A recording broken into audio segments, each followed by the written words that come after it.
Fingí ser pobre para visitar a mis hijos. Solo mi nieto me dio comida. Y le dejé todo. Introducción. El disfraz de la verdad. Amalia se miró en el espejo de cuerpo entero.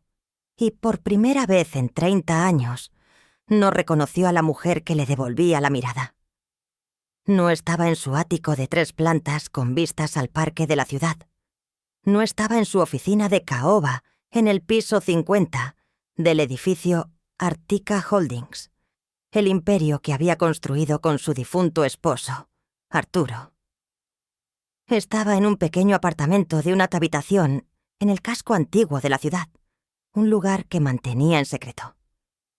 Era el apartamento donde había crecido, un santuario de sus orígenes humildes que se negaba a vender. Olía a madera vieja y a recuerdos. La mujer del espejo no era doña Amalia de la Vega, la magnate, la filántropa, la reina de acero de las finanzas. Era Amalita, una viuda de 73 años, encorvada por una supuesta artritis que no padecía y vestida con ropa que dolía ver. Llevaba un abrigo de lana raído, color ratón, que había comprado en un mercadillo de segunda mano por 10 euros. Sus zapatos eran de suela de goma, agrietados por los lados. Un pañuelo de punto descolorido cubría su cabello, que normalmente estaría peinado en un elegante moño plateado, pero que ahora había dejado sin teñir ni arreglar durante semanas.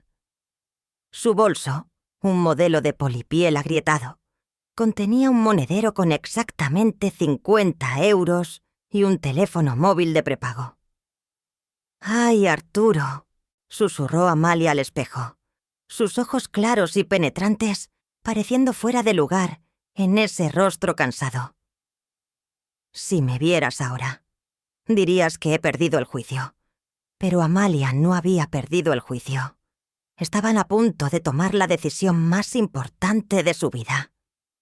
Hacía 6 meses, había anunciado a su junta directiva que se retiraría en su 74º cumpleaños.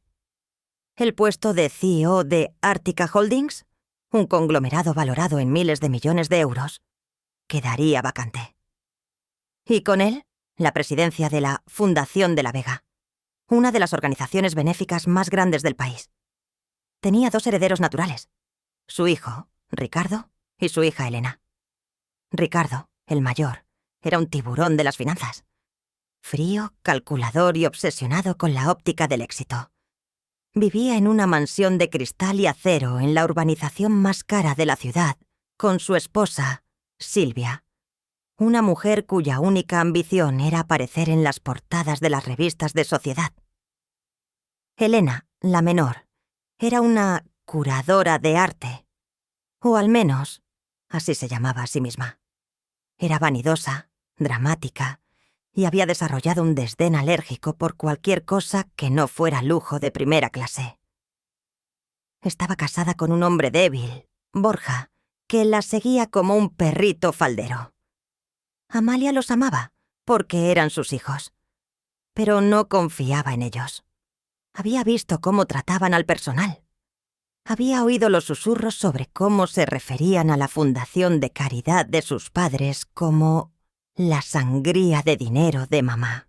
Había notado que sus visitas se volvían más frecuentes y sus sonrisas más falsas a medida que se acercaba la fecha de su jubilación.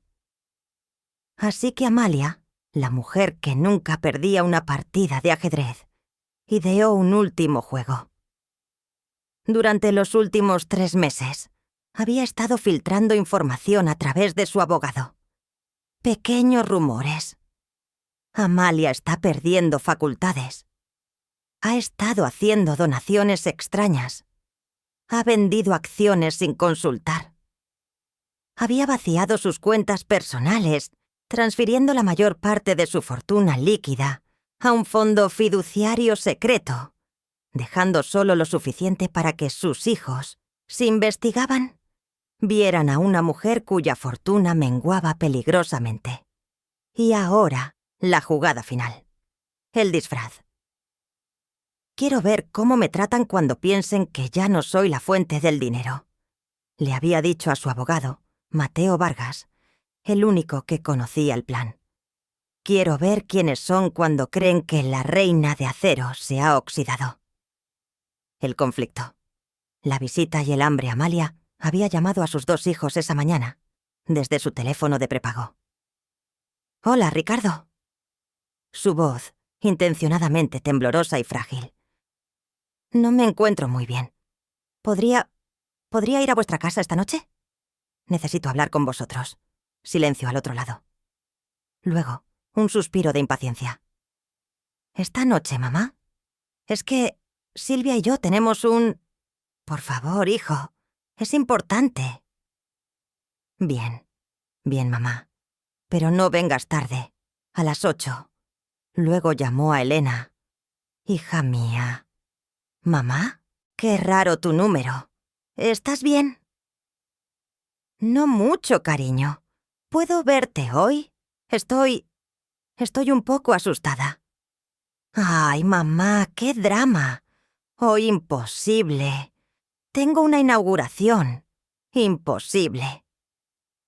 Ricardo me ha invitado a cenar. ¿Por qué no vienes tú también? Así os veo a los 2». Hubo una pausa.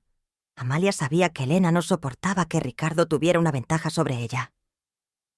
«¿Ricardo te has invitado? ¿A su casa? Qué raro. Está bien, iré. Pero solo un rato». Amalia colgó. El cebo estaba echado. A las 7:55, en lugar de llegar en su Bentley con chofer, Amalia bajó de un autobús urbano que la dejó a 3 manzanas de la urbanización de Ricardo. La llovizna fría de la noche le calaba el abrigo raído. Caminó lentamente, arrastrando los pies a propósito. Cuando llegó a la caseta de seguridad, el guardia la miró con desprecio. «¿A dónde va, señora?» «Voy a casa de mi hijo, Ricardo Montero». El guardia soltó una carcajada. «¿Usted? ¿Familia del señor Montero?» «Claro que sí». Tuvo que llamar a la casa. Amalia vio la cara de humillación del guardia cuando, tras una conversación airada, le franqueó el paso a regañadientes. Llegó a la puerta de la mansión de cristal. Era toda ángulos rectos y luz fría. No había ni una sola flor en la entrada. Antes de que pudiera tocar el timbre, la puerta se abrió. Era Silvia, su nuera.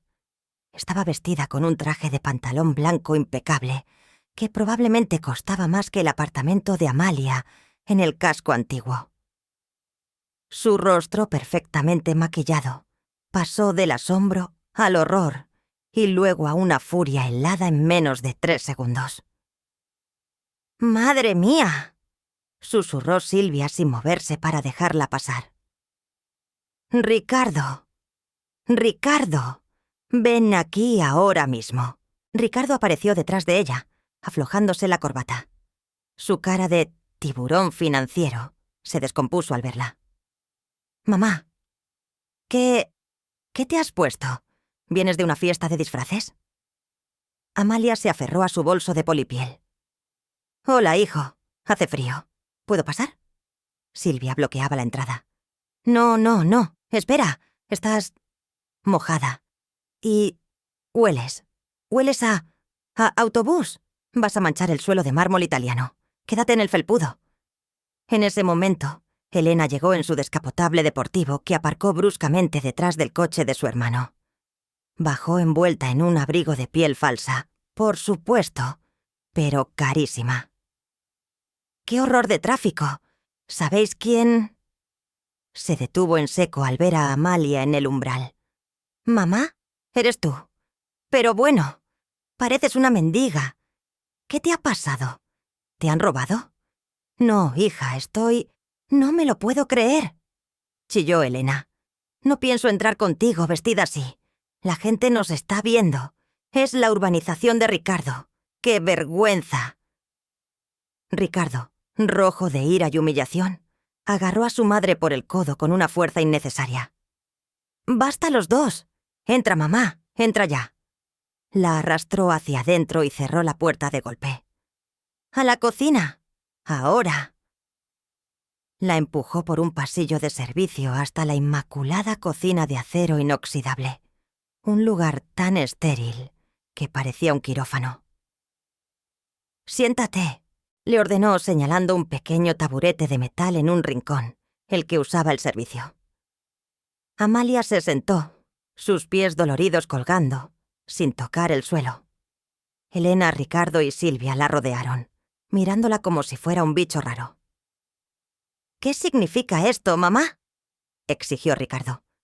«Primero los rumores de que estás senil, y ahora esto. Estás arruinando el apellido de la Vega». «Solo quería veros, hijos. Y...»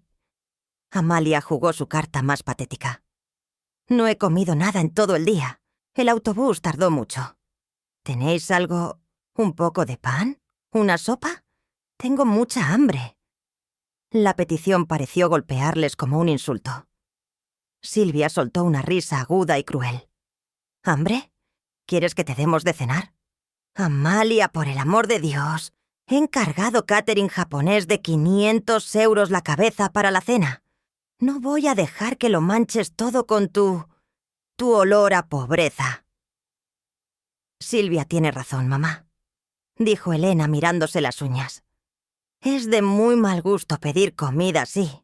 Si tienes hambre, deberías haber comido antes. Además, Borja y yo tenemos que irnos en 1 hora a la inauguración». «Pero solo un trozo de pan, de la cocina», suplicó Amalia sintiendo cómo se le rompía el corazón. No por el hambre, que era fingida, sino por la crueldad, que era demasiado real. «Basta», dijo Ricardo. «Mamá, estamos en medio de una reunión familiar estratégica. Elena y yo estamos discutiendo cómo salvarte de ti misma. Se rumorea que has perdido millones, que estás en la ruina». «¿Y si fuera así?», preguntó Amalia en voz baja. «Si lo hubiera perdido todo, ¿me ayudaríais?». Hubo un silencio terrible. Ricardo y Elena se miraron. «Bueno, mamá», empezó Ricardo con un tono falsamente razonable. «Obviamente no podríamos mantenerte aquí. Este estilo de vida es muy caro. Y yo no puedo tenerte en mi apartamento», añadió Elena rápidamente.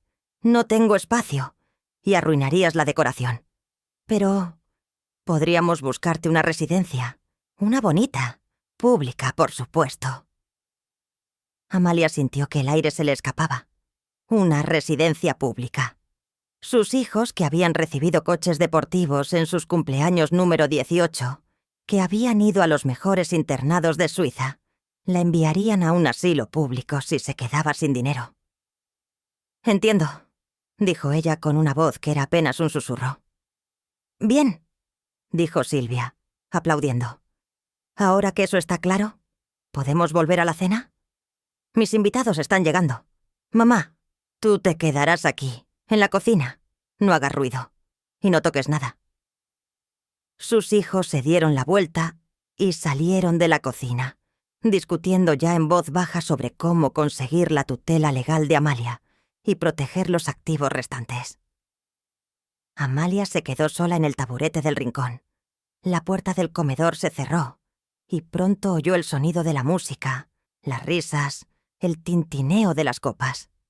Y el olor delicioso del catering de lujo, del pescado fresco, de las salsas calientes. Su estómago, que no había comido nada a propósito desde la mañana, rugió de verdad.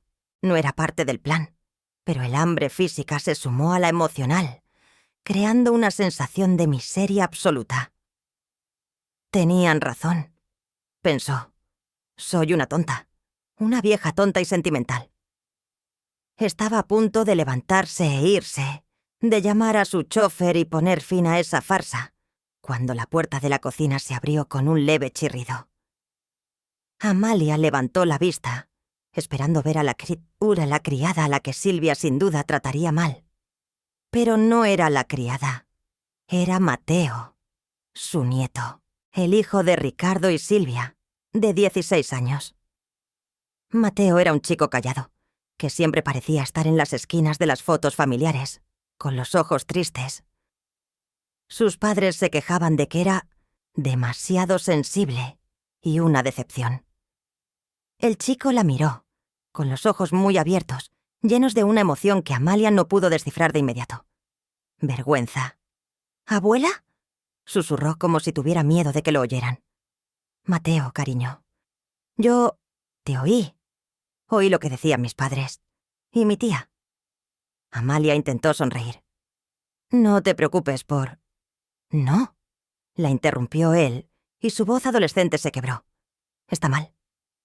Miró por encima del hombro, hacia el pasillo. Luego, rápidamente, fue hacia el mostrador donde los camareros del catering habían dejado algunas bandejas. Sus manos temblaban. Agarró un plato de porcelana fina y, con una rapidez sorprendente, cogió un trozo de salmón teriyaki, un puñado de arroz y unas verduras al vapor. Ignoró las bandejas de sushi caras y fue a por la comida caliente. «Mateo, ¿qué haces? Tu madre te matará», susurró Amalia. «Me da igual», dijo él con una determinación feroz que Amalia nunca le había visto. Se acercó a ella y le puso el plato en el regazo. El calor de la porcelana se sintió como una bendición. «Come, abuela, por favor». Amalia lo miró, y luego miró la comida, y las lágrimas, que había contenido durante toda la noche, brotaron sin control. «Oh, Mateo, no llores, por favor», dijo él visiblemente incómodo, pero sin moverse. «Ellos están hablando de dinero. De tu dinero. Mi padre dice que estás enferma y que él tiene que tomar el control. Dicen que eres una carga». Amalia cogió un trozo de salmón con los dedos, ignorando los palillos. Estaba delicioso. «Gracias, mi niño. Gracias. Están equivocados, abuela». «Sí, lo están». Mateo metió la mano en el bolsillo de sus pantalones caros. Sacó su cartera. Estaba casi vacía, como la de cualquier adolescente. Sacó un billete arrugado de 20 euros. «Toma», dijo poniéndoselo en la mano del abrigo. Por si necesitas un taxi para irte a casa o para comprarte algo de comer mañana. Es todo lo que tengo de mi paga». Amalia miró el billete arrugado. Valía más para ella en ese momento que los miles de millones de su cuenta suiza. Agarró la mano de su nieto. «Te quiero, Mateo. Eres un buen hombre. Eres como tu abuelo». «Mateo, ¿dónde demonios te has metido?», llegó el grito de Ricardo desde el comedor. Mateo palideció. «Vete», le dijo Amalia. «Rápido, no digas nada». Él asintió, le apretó la mano y desapareció por la puerta de servicio, justo cuando Ricardo entraba por la otra. Ricardo la vio, con el plato casi vacío en el regazo. Su rostro se congestionó de furia. «¿Qué es esto? ¿Has estado robando comida?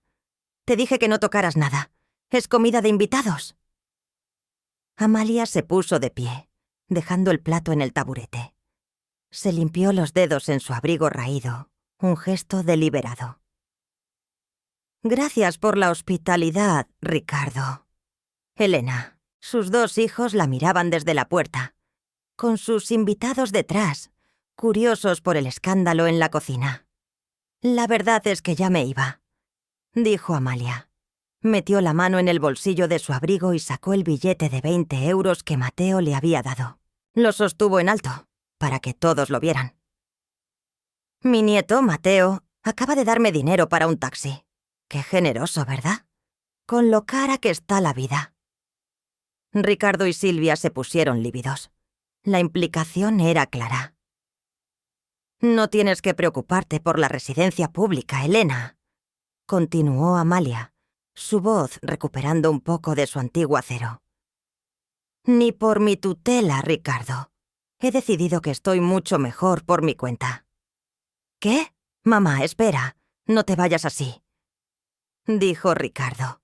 Su pánico ahora no era por la humillación, sino por el miedo a que una mujer, senil, se fuera sola. «Ah, ahora te preocupas». Amalia se rió, una risa seca. «¡Qué interesante!». Caminó hacia la puerta principal. No por el pasillo de servicio, por el vestíbulo principal. Sus zapatos de goma agrietados chirriaron deliberadamente sobre el mármol italiano. Cada invitado, cada socio de negocios, se apartó para dejarla pasar, mirándola con una mezcla de lástima y disgusto. Abrió la puerta principal ella misma. Se giró por última vez y miró a sus 2 hijos, que la observaban horrorizados desde el comedor. «Que tengáis una buena cena», dijo, y salió a la noche lluviosa. En lugar de girar hacia la parada de autobús, caminó hacia la esquina opuesta. Un sedán negro y discreto, sin marcas, que había estado aparcado allí durante 1 hora, encendió sus luces. Amalia abrió la puerta trasera y se metió dentro. «¿Cómo ha ido, doña Amalia?», preguntó su chofer, sin girarse. Amalia se quitó el pañuelo mojado de la cabeza. Su pelo plateado brillaba a la luz del coche. «Mejor de lo que esperaba, Ramón. Mejor de lo que esperaba». Sacó su teléfono personal, el smartphone de última generación. Marcó un número. «¿Vargas?», dijo. Su voz ya no era la de una satana anciana temblorosa, sino la de la reina de acero. «Soy Amalia. La prueba ha terminado. Tenemos un ganador. Construcción del clímax. El filo de la navaja». La mañana siguiente, la mansión de cristal y acero de Ricardo amaneció, no con calma, sino con una histeria fría. «¡No la encuentro!», gritaba Ricardo a su teléfono. Con la corbata ya desabrochada se leía a las 9 de la mañana. Estaba en el altavoz para que Elena, sentada frente a él en su despacho, pudiera oírlo. «¿Qué quieres decir con que no la encuentras?», chilló Elena desde el otro lado de la línea, desde su propio apartamento de lujo. «Se fue anoche, Ricardo. ¿No llamaste a la policía?». «¿Estás loca? ¿Llamar a la policía? ¿Y qué les digo? Mi madre, la multimillonaria Amalia de la Vega, ha desaparecido vestida como una vagabunda. Sería la portada de todos los periódicos en 1 hora. El precio de las acciones de Artica se desplomaría». Silvia, la esposa de Ricardo, entró con una taza de café, con el rostro pálido de rabia. «Tu madre nos humilló, Ricardo, delante de los Inchausti. ¿Sabes lo que van a decir en el club de campo? Que tenemos parientes que huelen a autobús». «Cállate, Silvia. No estás ayudando», ladró Ricardo. «Tenemos un problema más grande. La vieja está senil. Es obvio. Y está en la calle, con lo que le quede de dinero. ¿Y si se lo da todo a un refugio de perros? ¿O a un telepredicador?». Elena soltó un grito ahogado.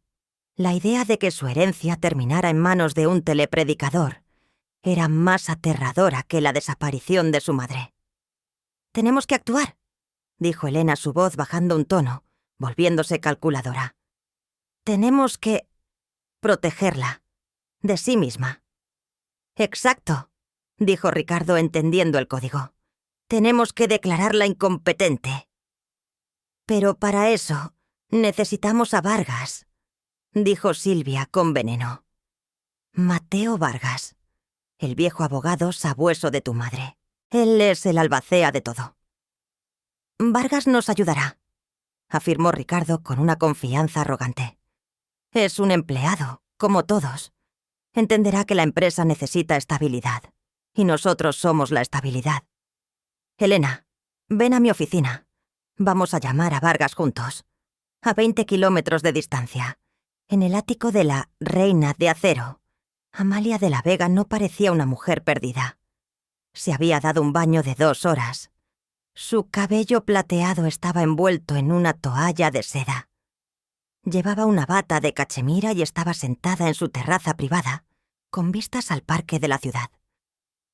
Frente a ella estaba Mateo Vargas, un hombre de 65 años con ojos agudos y un traje impecable. Sostenía una taza de café. Había sido el abogado, el confidente, y tras la muerte de Arturo, el mejor amigo de Amalia, durante 30 años. Amalia le había contado todo. Le contó la puerta cerrada, las miradas de desprecio, el taburete de metal en la cocina, las palabras «residencia pública». Vargas escuchaba en silencio, su rostro endureciéndose con cada palabra. «Son...» empezó Vargas buscando una palabra. «Hienas», terminó Amalia por él con una calma aterradora. Hienas esperando a que el león caiga. Pensaron que estaba herida, así que se abalanzaron. «¿Y qué precipitó su salida?», preguntó Vargas, sabiendo que faltaba una pieza. Amalia sonrió por primera vez. Fue una sonrisa triste, pero increíblemente orgullosa. «La comida, Vargas. Les pedí comida. Me dijeron que el catering era demasiado bueno para mí, que no tenían ni un trozo de pan». Vargas cerró los ojos, asqueado. «¿Y entonces?», continuó Amalia. Su voz se suavizó. «Vino Mateo, mi nieto, el chico que ignoran, el que creen demasiado sensible. Le contó cómo Mateo había entrado de puntillas, cómo le había robado comidas hechas a sus padres para dársela a ella, cómo le había dado el plato de salmón caliente. Y entonces, Amalia abrió el puño. Sobre la mesa de cristal, entre ellos, dejó el objeto que había guardado toda la noche. Un billete arrugado de 20 euros. «Me lo dio él, Vargas. Para el taxi», me dijo. Era todo lo que tenía en su cartera. Vargas miró el billete. Luego miró a Amalia, cuyos ojos claros de repente se llenaron de lágrimas de furia. «Me habrían dejado morir de hambre en su cocina, Vargas. Mi propia sangre. Y el único que me vio, el único que vio a un ser humano, fue ese niño». Amalia se secó una lágrima con rabia. La reina de acero estaba de vuelta. «Quiero cambiarlo todo». «¿El testamento?», preguntó Vargas con la voz baja. «El testamento, la junta directiva, la sucesión de Artica Holdings y hasta la maldita placa con mi nombre en el vestíbulo. Todo. Doña Amalia, transferir el control de un imperio no es algo que se haga en un día. Ricardo y Elena lucharán».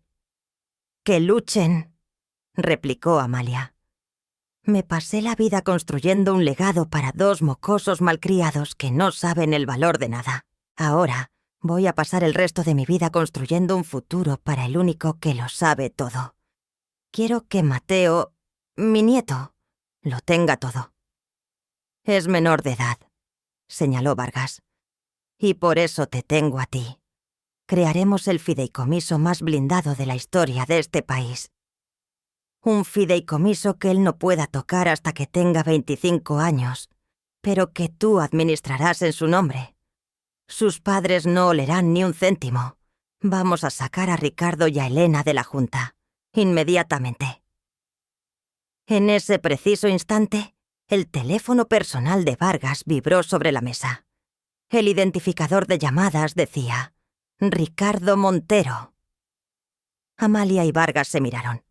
Una sonrisa lenta y fría se extendió por el rostro de Amalia. «Hablando de las hienas», contesta Mateo. «Pon el altavoz y sé el abogado que ellos esperan que seas». Vargas carraspeó, compuso su rostro en una máscara de profesionalidad y contestó: «¿Ricardo? ¡Qué sorpresa!». «Vargas, gracias a Dios. Tenemos una crisis. Mamá ha desaparecido». «¿Qué?». Vargas fingió un shock perfecto.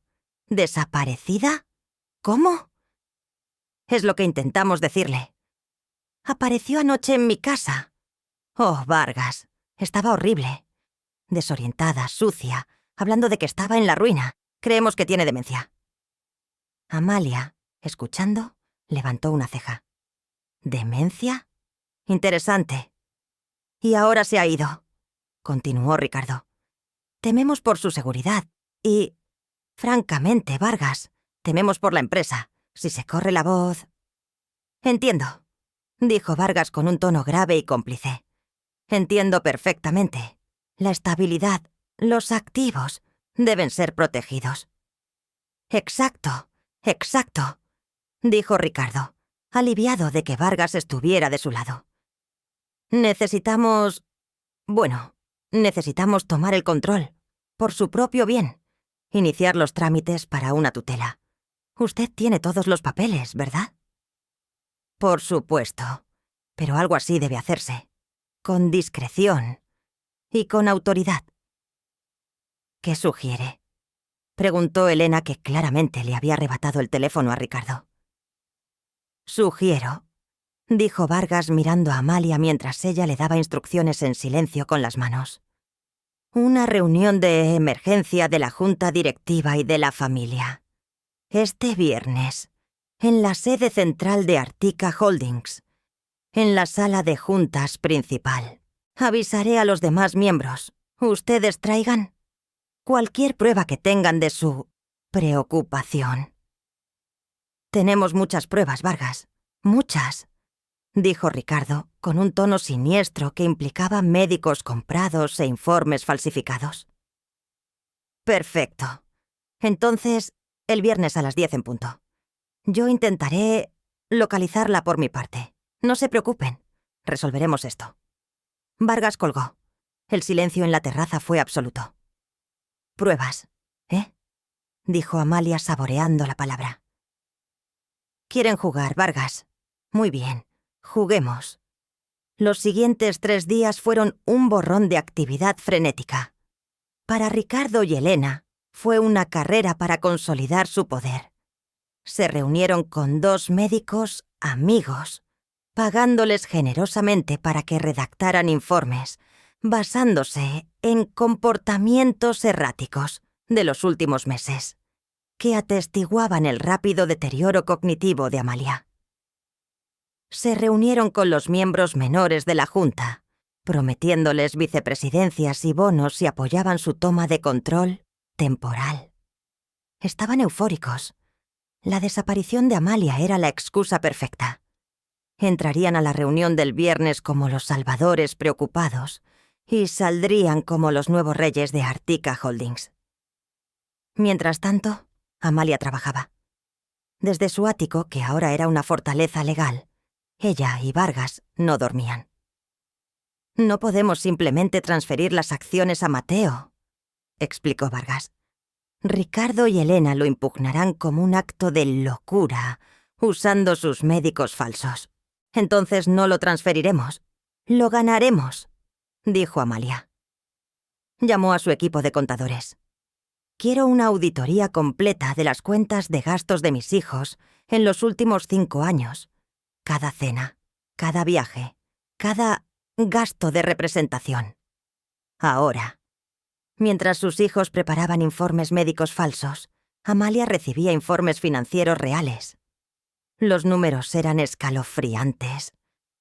Elena I había estado facturando a la Fundación de la Vega, la organización benéfica, sus viajes a París y Milán, catalogándolos como viajes de adquisición de arte.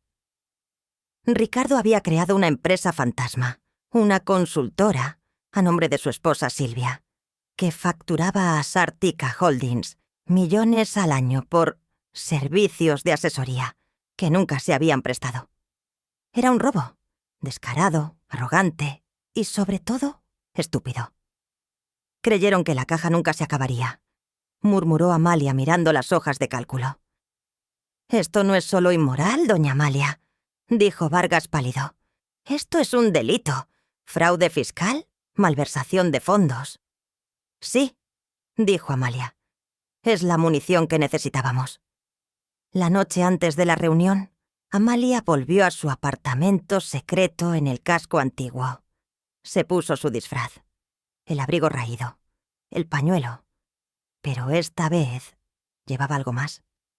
En el bolsillo de su bolso de polipiel, junto al teléfono de prepago, llevaba un pequeño dispositivo de grabación de audio, de alta tecnología.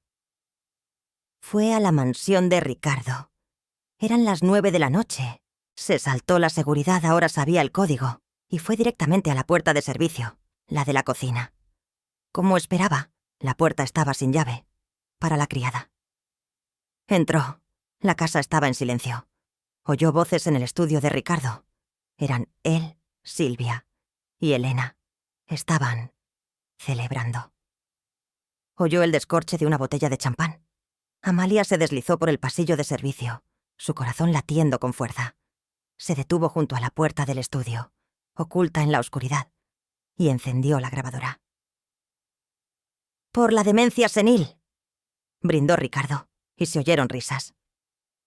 «No puedo esperar a ver la cara de Vargas mañana», dijo Elena.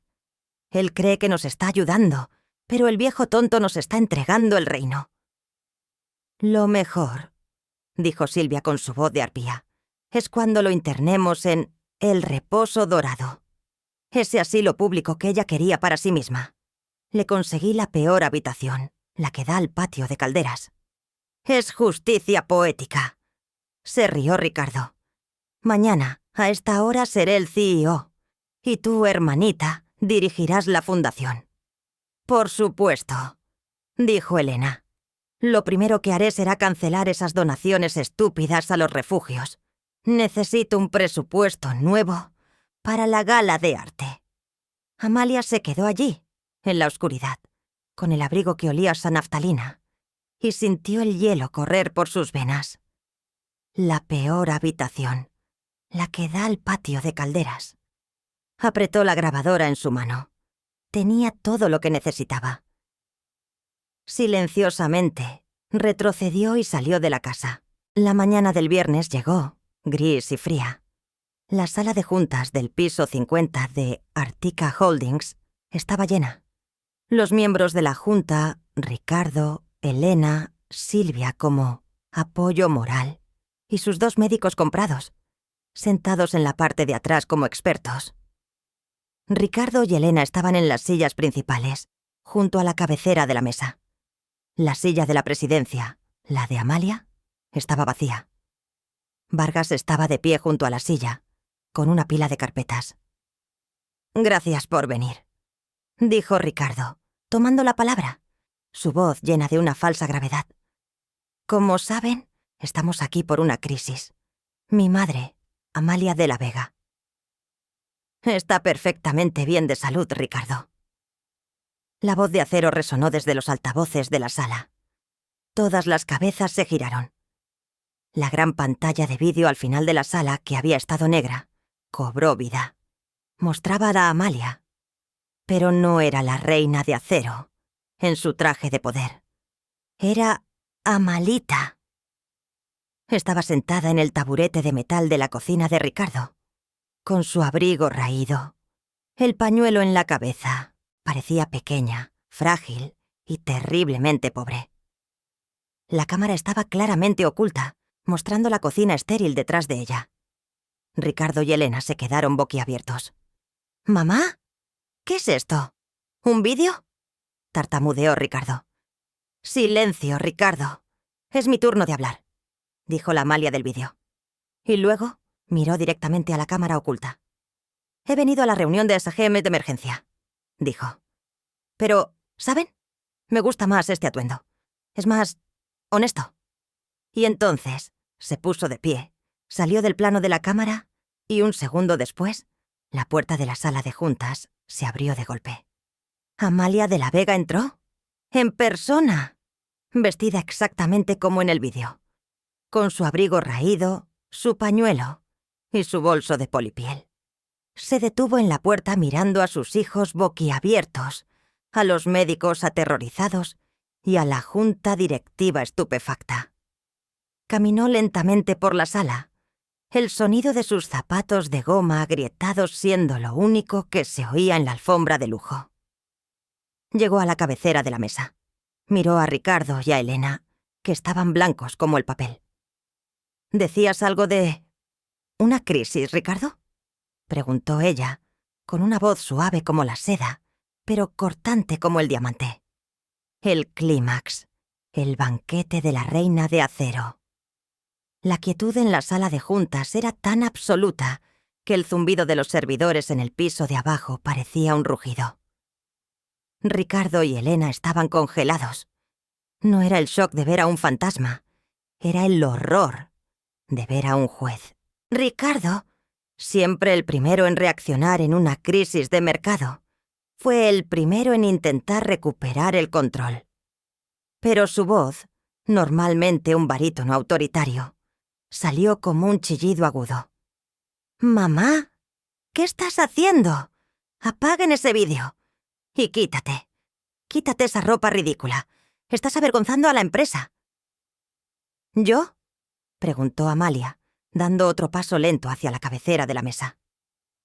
Los 10 miembros de la junta la seguían con los ojos, como si vieran un partido de tenis mortal.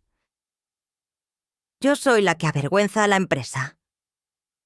Llegó a la silla de la presidencia. Estaba vacía, pero Ricardo y Elena estaban sentados a sus flancos, como 2 demonios guardianes. Amalia no se sentó. Puso sus manos, con las uñas sin arreglar y la piel seca de su disfraz, sobre el respaldo de la silla. «Señores de la Junta», dijo, su voz clara y fuerte, sin rastro de la anciana temblorosa. Se dirigía a ellos, ignorando a sus hijos. «Mi hijo Ricardo ha convocado esta reunión para discutir mi incompetencia. ¿Es correcto, Ricardo?» Ricardo tragó saliva. Su rostro, normalmente bronceado por el sol, estaba blanco como el mármol. «Nosotros estábamos preocupados, mamá. Tu comportamiento... Esto demuestra que no estás bien». «Tienes razón, mi comportamiento no ha sido normal», dijo Amalia. «He estado mintiendo durante 3 meses. He fingido que perdía dinero, que perdía la cabeza. Y hace 2 noches fingí que era pobre y no tenía dónde ir. Querías hacer una prueba, una pequeña prueba de carácter a mis herederos». Miró a Elena, que había empezado a temblar tan violentamente que su brazalete de diamantes tintineaba contra la mesa de cristal. Quería ver qué clase de personas dirigirían mi fundación de caridad. Amalia se giró de nuevo hacia la junta. «Fui a la casa de mi hijo. Les dije que tenía hambre». La sala contuvo el aliento. «¿Y saben lo que me ofrecieron mis 2 hijos, criados en la abundancia, herederos de miles de millones?» Su voz se quebró con una emoción real, pero era rabia, no tristeza. «Me ofrecieron una residencia pública. Me dijeron que olía a sosa autobús. Me dijeron que el catering de lujo era demasiado bueno para mí. Y me sentaron en la cocina, en un taburete de metal, sola. Varios miembros de la junta, hombres y mujeres duros, se removieron en sus asientos, visiblemente incómodos. Esto era peor que una mala proyección financiera. «¡Estás mintiendo!», escupió Silvia la nuera. «Estabas desorientada, no sabías lo que decías». «¿Ah, sí?», dijo Amalia. «Pues en mi desorientación recuerdo cada palabra. Recuerdo la música. Recuerdo el olor del salmón. Y recuerdo que me habrían dejado allí, hambrienta y humillada, hasta que se hubieran cansado de mí. Esto es un asunto familiar. No tiene nada que ver con la junta», gritó Ricardo poniéndose de pie de un salto, su silla chirriando hacia atrás. «Siéntate, Ricardo». La voz de Amalia restalló como un látigo, tan llena de su antigua autoridad que Ricardo, por puro reflejo, se dejó caer en la silla. «Tienes razón, hijo. Es un asunto familiar. Pero, por suerte, no toda mi familia es como tú». Amalia se hurgó en el bolsillo de su abrigo raído. Todos los ojos siguieron su mano. Sacó un objeto y lo arrojó sobre la mesa de caoba pulida. No fue un informe, no fue un bolígrafo de oro. Fue el billete de 20 euros, arrugado y húmedo. Deslizándose, el billete se detuvo justo frente a Ricardo. «Mi nieto Mateo», dijo Amalia, su voz ahora suave, pero más peligrosa que sus gritos. «Vuestro hijo, Ricardo. Tu sobrino, Elena. Un niño de 16 años. Él fue el único que vio a un ser humano. Entró a escondidas en esa cocina». Las lágrimas brotaron en los ojos de Amalia, pero eran lágrimas de orgullo. «Me trajo un plato de vuestra maldita comida cara. Y me dio esto. Para el taxi, abuela», me dijo. «Es todo lo que tengo». El silencio en la sala era una tumba. Un miembro de la junta, una mujer mayor llamada Isabel, Se llevó un pañuelo a la boca. Un niño de 16 años tuvo más decencia, más humanidad y más valor en ese gesto que vosotros dos en toda vuestra vida de lujo parasitario. ¡Basta!, chilló Elena. ¡Basta de este teatro ridículo! Estás loca. Tenemos los informes. Doctor Jiménez, dígales que está senil.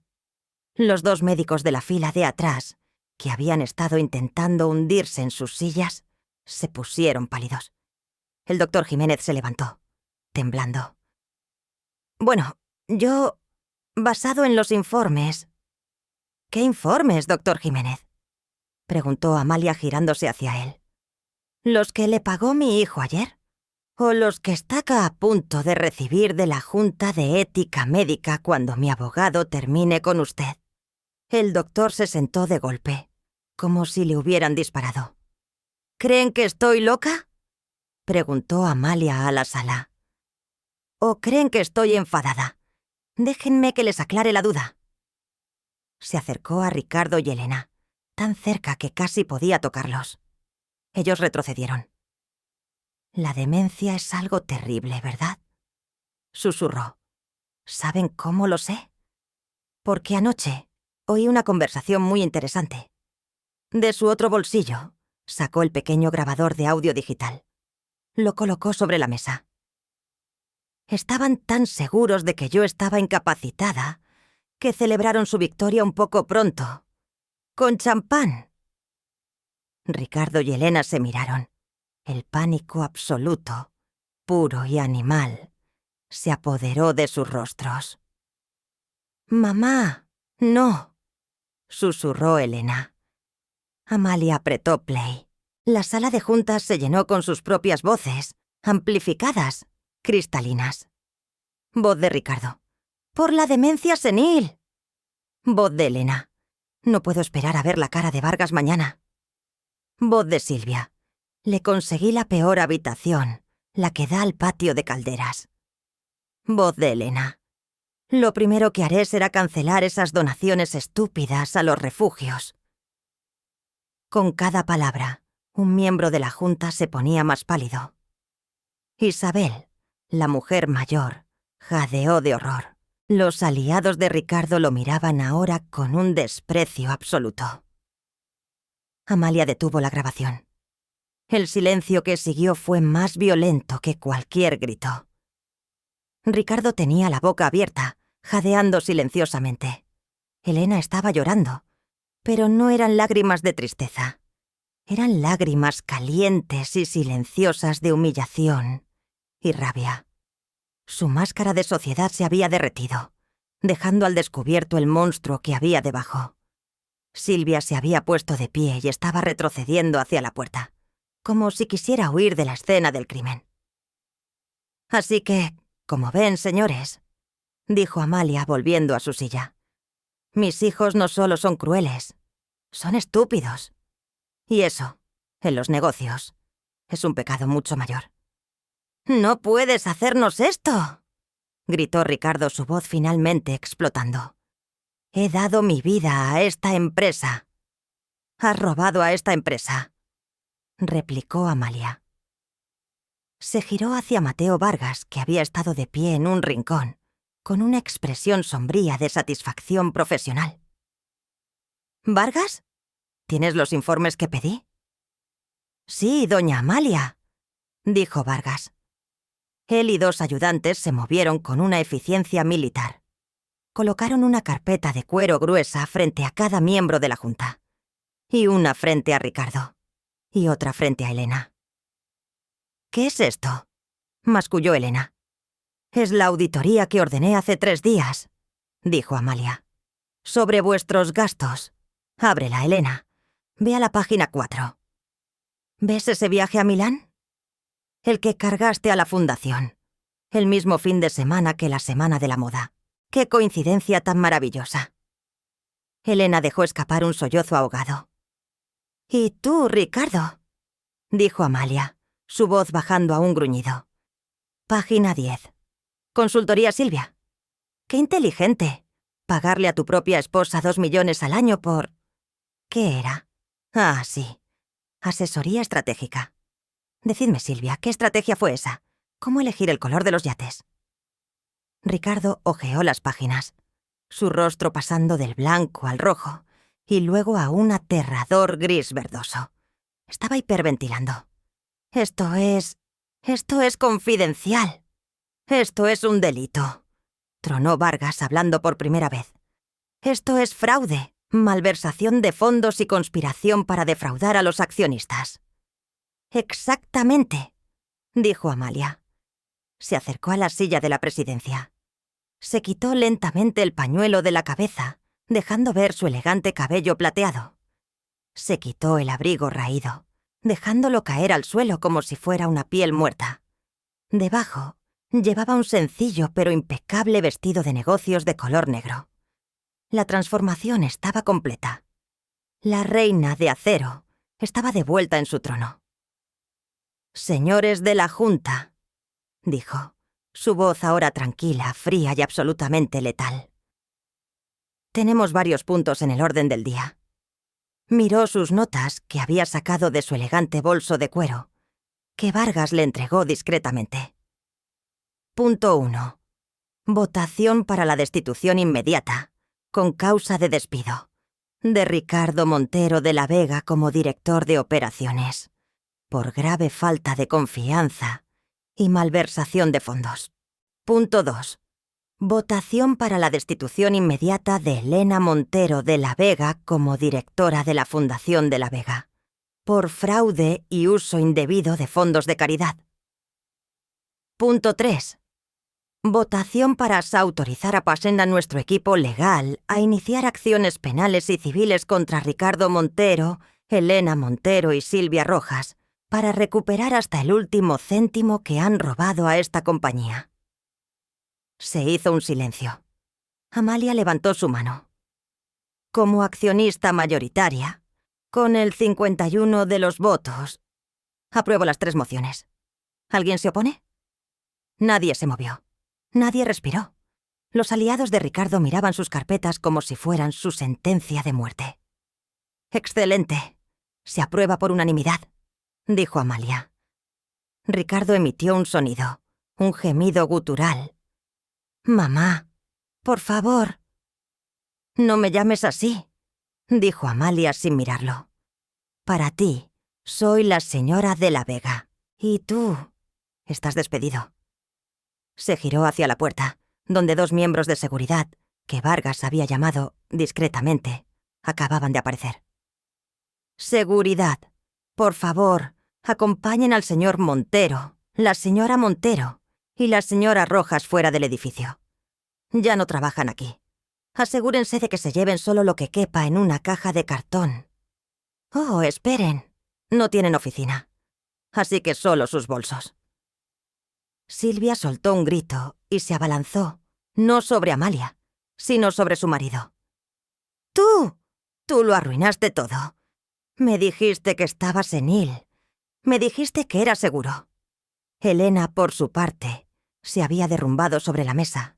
Su llanto histérico ahora resonaba en la sala, sus manos golpeando las carpetas de la auditoría. Ricardo no se movió. Se quedó sentado, mirando el billete de 20 euros de su hijo, que seguía en el centro de la mesa. Había perdido. Lo había perdido todo. Y ni siquiera sabía contra quién estaba jugando. «Llévenselos», ordenó Amalia con voz cansada. Resolución Karma.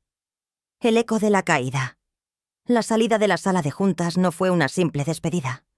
Fue una caminata de la vergüenza que pasaría a la leyenda de Artica Holdings. Los 2 guardias de seguridad, hombres corpulentos con una profesionalidad impasible, se colocaron a ambos lados de Ricardo. Ricardo, que solía gritarles si tardaban un segundo en abrirle la puerta del ascensor, ahora ni siquiera se atrevía a mirarlos. «Por aquí, señor. Montero», dijo uno de ellos, su voz neutra pero con un filo de autoridad que dejaba claro que el señor era solo una formalidad. Silvia fue la primera en moverse, agarrando su bolso de cocodrilo de 50. y las euros como si fuera un salvavidas. Salió disparada de la sala, sus tacones repiqueteando en pánico. No esperó a su marido. Corrió hacia el ascensor privado, pero el guardia que estaba allí negó con la cabeza. El ascensor de servicio, señora Rojas. Órdenes de la presidencia. ¿Cómo te atreves?, chilló, pero su voz se quebró. Tuvo que darse la vuelta y caminar, ante la mirada de todos los asistentes de la planta 50, hacia el ascensor de carga, el mismo que usaba el personal de limpieza. Elena fue la siguiente. Estaba en un estado de shock catatónico.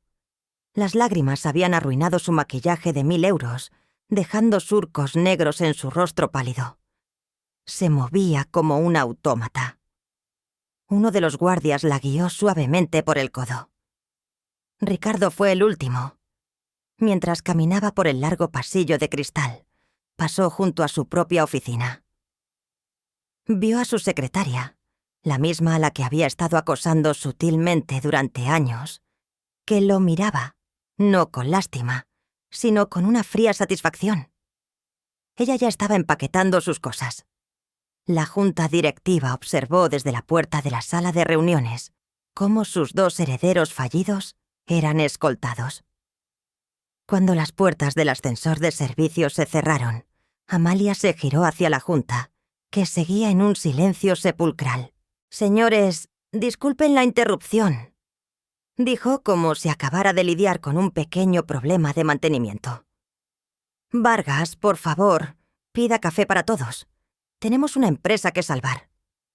La caída fue más rápida y mucho más dura de lo que Ricardo o Elena jamás hubieran podido imaginar.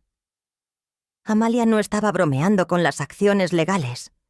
Al mediodía, las cuentas bancarias personales de Ricardo, Elena y Silvia fueron congeladas por orden judicial, pendientes de la investigación por fraude. Ricardo llegó a su mansión de cristal para descubrir que la tarjeta de la puerta no funcionaba. El guardia de seguridad de su propia urbanización, el mismo que había despreciado a Amalia, le informó que, como parte de los activos de la empresa, la casa estaba a nombre de una sociedad de Ártica. Se le negaba la entrada hasta que se aclarara la investigación. Tuvo que llamar a un taxi y pagar con el reloj, ya que sus tarjetas de crédito también habían sido bloqueadas. Silvia, al descubrir que estaba sin un céntimo, corrió a casa de sus padres. Su padre, un industrial de la vieja escuela, la escuchó despotricar sobre la vieja bruja durante 10 minutos antes de decirle: «¿Estás idiota? ¿Creaste una empresa fantasma a tu propio nombre? Estás acabada y no vas a arrastrarme contigo». Le dio 1000 euros en efectivo y le dijo que no volviera hasta que resolviera su lío. El destino de Elena fue, si cabe, más patético. Corrió a su lujoso apartamento, un ático decorado por un famoso diseñador, para encontrar a su marido, Borja, haciendo las maletas a toda prisa. «Borja, mi amor, tienes que ayudarme. Mi madre, la bruja, ¿Nos ha hecho qué, Elena?», dijo él sin mirarla, metiendo relojes caros en una maleta de lona. «Tú tenías un trabajo. Ser la hija rica de Amalia de la Vega. Acabas de ser despedida. Yo no me casé contigo para ser pobre». Pero te quiero. Y yo quiero tu dinero. Como ya no lo tienes, me voy. Los abogados ya se pondrán en contacto». Se fue dejándola sola en el apartamento que, como pronto descubriría, estaba alquilado y el alquiler de ese mes, que debía pagar la fundación, no iba a ser pagado. En menos de 24 horas, los 2 herederos del imperio de la Vega lo habían perdido todo. Sus amigos de la alta sociedad dejaron de contestar sus llamadas. Las invitaciones a las galas se evaporaron. Las revistas que antes suplicaban por sus fotos, ahora publicaban artículos sensacionalistas sobre la caída de los herederos y la venganza de la reina de acero. Una semana después, se produjo la inevitable confrontación. Amalia estaba en su ático, revisando los nuevos estatutos de la fundación con Vargas. Su intercomunicador sonó. Era el portero del vestíbulo, un hombre llamado Luis, que llevaba 20 años trabajando allí. Doña Amalia. La voz de Luis sonaba increíblemente incómoda. Tiene visita. Sus hijos. Amalia miró a Vargas, que levantó una ceja. ¿Tienen aspecto de haber sido invitados, Luis? No, señora. Parecen desesperados. La señora Elena está llorando. El señor Ricardo parece enfermo. Y no dejan de gritar que la policía está en camino si no les dejo subir. Dígales que la policía ya ha sido avisada si no abandonan el vestíbulo. Y ponga el audio del vestíbulo. Quiero oírlos. Vargas pulsó un botón. De repente, la oficina de Amalia se llenó con el sonido estridente de la voz de Elena. Llamar a mi madre. Soy su hija. Dígale que estoy aquí. Mamá, mamá, sé que me oyes, gritó Ricardo, su voz rebotando en el mármol del vestíbulo. Esto es una locura. No puedes hacernos esto. Vas a destruir el apellido. Amalia cogió el auricular del intercomunicador. Su voz, tranquila y fría, sonó en el vestíbulo como el juicio final. El apellido ya está destruido, Ricardo. Lo destruisteis vosotros. Con vuestra codicia, vuestro fraude y vuestra crueldad.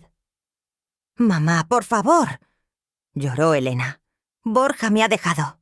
Me van a echar del apartamento. No tengo dinero. Acabaré en la calle. ¿En la calle?, respondió Amalia. No, eres joven, estás sana. Puedes trabajar. He oído que hay muchas vacantes en el sector servicios. Quizás aprendas el valor de €1. ¡Eres un monstruo!, rugió Ricardo. Nos quitaste todo. Nuestra herencia. ¿Vuestra herencia? Amalia se rió, un sonido sin alegría.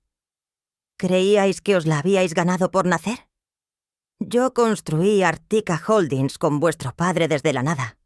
Lo construimos con sudor y noches sin dormir. ¿Y vosotros? ¿Os habríais conformado con dejarme morir de hambre en vuestra cocina?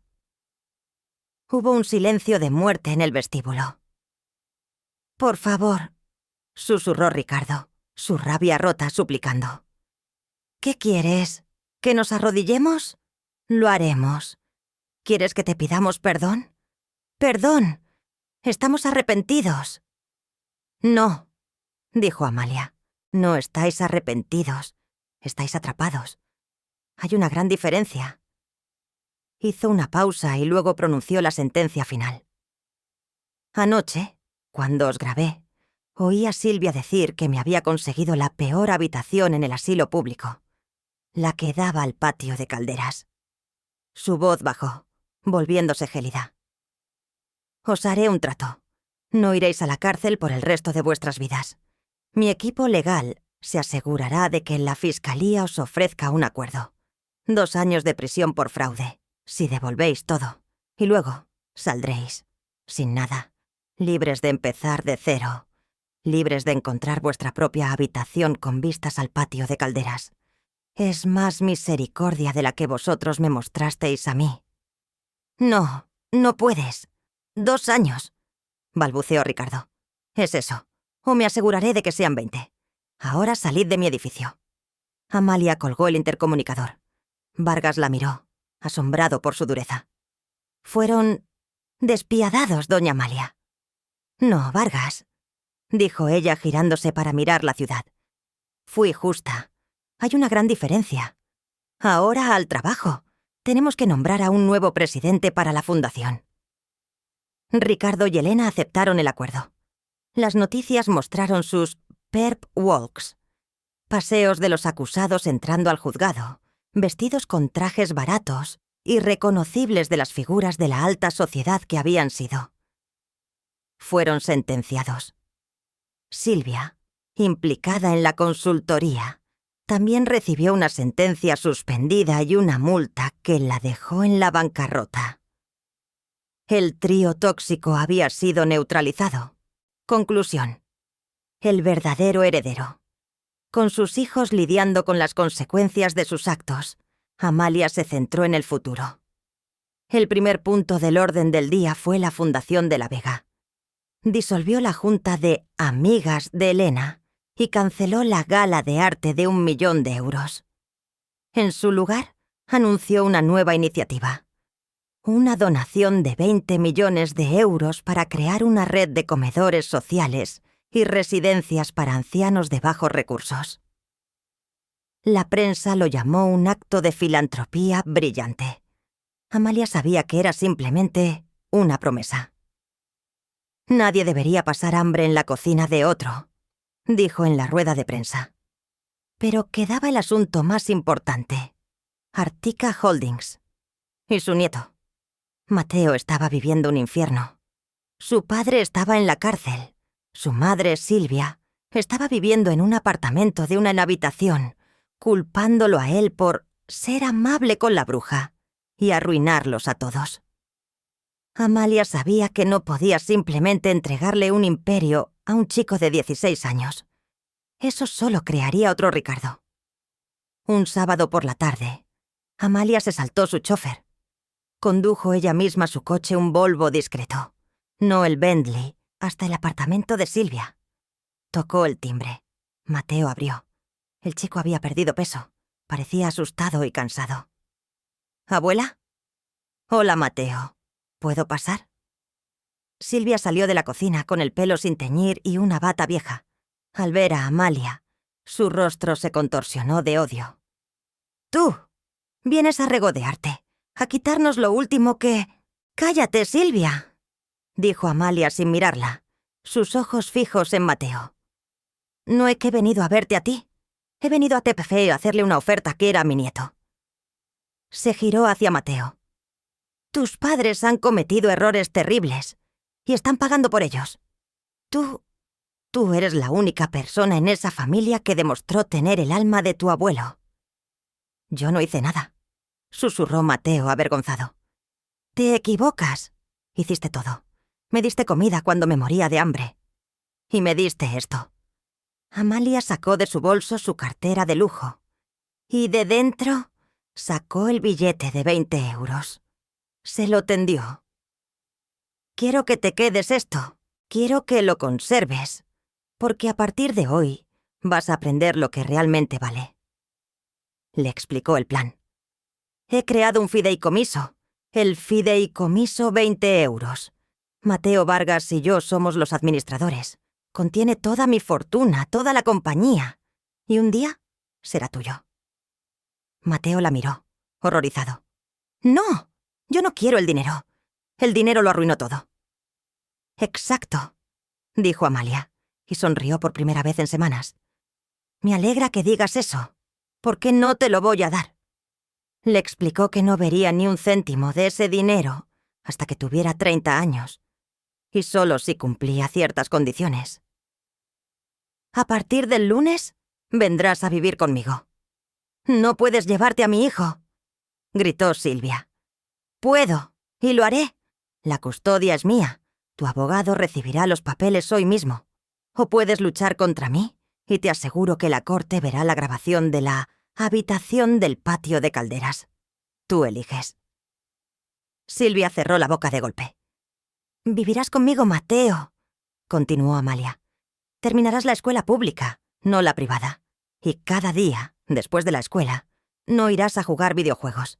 Vendrás a Artica Holdings. Empezarás en la sala de correo». Mateo parpadeó. «¿La sala de correo?» «Ahí es donde empecé yo.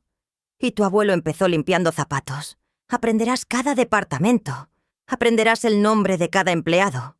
Aprenderás lo que cuesta ganar 1 euro, antes de heredar 1.000 millones de ellos. Y si un día demuestras que tienes el corazón de este billete de 20 euros y no la codicia de tus padres, entonces, y solo entonces, serás mi heredero». Mateo la miró. Vio su oportunidad. No de ser rico, sino de escapar. De ser... bueno. «Sí», dijo él, su voz firme por primera vez. «Sí, abuela, lo haré, 6 años después». El apartamento del casco antiguo, el primero de Amalia, olía hasta estofado. Amalia, ahora con 80 años y retirada, estaba sentada a la pequeña mesa de madera, sonriendo. Mateo, ahora un joven de 22 años, alto y seguro, estaba en la cocina, removiendo una olla. Se había graduado con honores en la Universidad Estatal, mientras trabajaba 30 horas a la semana en el Departamento de Finanzas de Artica. Había ascendido desde la sala de correo. «Ya casi está, abuela. No te quejes». «Me quejo si quiero. Eres lento con la cebolla», replicó ella con un brillo en los ojos. Mateo se rió y trajo 2 cuencos humeantes. No era catering de 500 euros. Era comida de verdad. Se sentaron a comer en la pequeña cocina. En la pared, en un marco simple pero elegante, colgaba un solo billete de 20 euros, arrugado y un poco descolorido. «¿Estás nervioso por la reunión de mañana?», preguntó Amalia. «Un poco. Vargas dice que si mi propuesta de energía sostenible funciona, la Junta me aprobará como vicepresidente junior». «Olvidas a la Junta», dijo Amalia. «¿Es lo correcto?». «Es lo correcto», afirmó Mateo. «Entonces no tienes nada que temer». Amalia levantó su copa de agua. Mateo levantó la suya. «Por el hambre», dijo Amalia. «Por el salmón», sonrió Mateo. Brindaron. La reina de acero por fin había encontrado a alguien con quien compartir su reino, y todo lo que le había costado fue un plato de comida.